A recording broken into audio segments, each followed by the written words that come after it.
ഇടതുകോട്ടുകളെ ഇളക്കി അടിയൊഴുക്കുകളിൽ അടിപതറി LDF. കേരളത്തിൽ തദ്ദേശ സ്വയംഭരണ തെരഞ്ഞെടുപ്പ് വോട്ടെണ്ണൽ പുരോഗമിക്കവേ സംസ്ഥാനം ഭരിക്കുന്ന CPM-ന് സമാനതകളില്ലാത്ത തിരിച്ചടി നേരിടേണ്ടി വന്നു.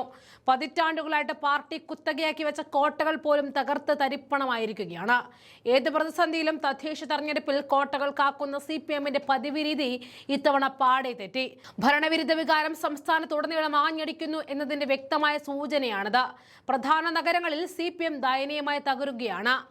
6 കോർപ്പറേഷനുകളിൽ 4-ലും കോൺഗ്രസിന്റെ നേതൃത്വത്തിലുള്ള UDF മുന്നേറുന്നു. CPM ലീഡ് ചെയ്യുന്നത് ഒരിടത്ത് മാത്രമാണ്.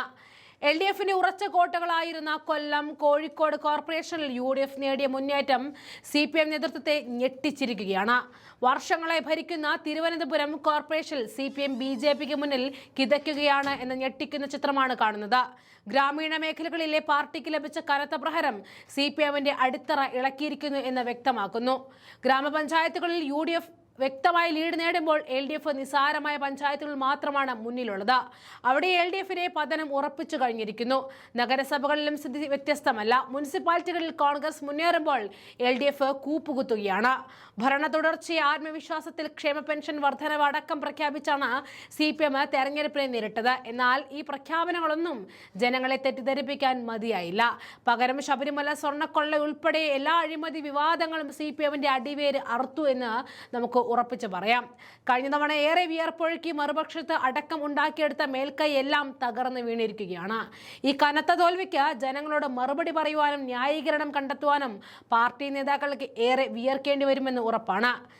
ജനം CPM-ന് അഴിമതി ഭരണത്തിന് നൽകിയ കനത്ത പ്രഹരമാണിത്. അതേസമയം സ്വർണ്ണക്കൊള്ള വിഷയത്തിൽ ചെന്നിത്തലയുടെ മൊഴിയെടുക്കുന്ന വിവരങ്ങളും പുറത്തു വരികയാണ്. ശബരിമല സ്വർണ്ണക്കൊള്ളയിൽ 500 കോടിയുടെ തട്ടിപ്പാണ് ചെന്നിത്തല ആരോപിച്ചത്.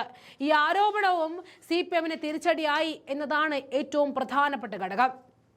ഞായറാഴ്ച മൊഴിയെടുക്കാമെന്ന് ചെന്നിത്തല പ്രത്യേക സംഘത്തെ അറിയിച്ചു കഴിഞ്ഞിട്ടുണ്ട്.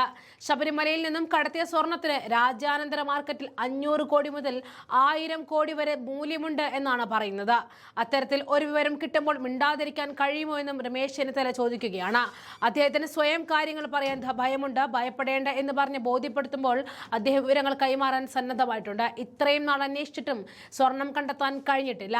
ആ സാഹചര്യത്തിലാണ് ലഭിച്ച വിവരം SIT അറിയിക്കാൻ തീരുമാനിച്ചെന്നും ചെന്നിത്തല പുറത്ത് പറയുകയാണ്.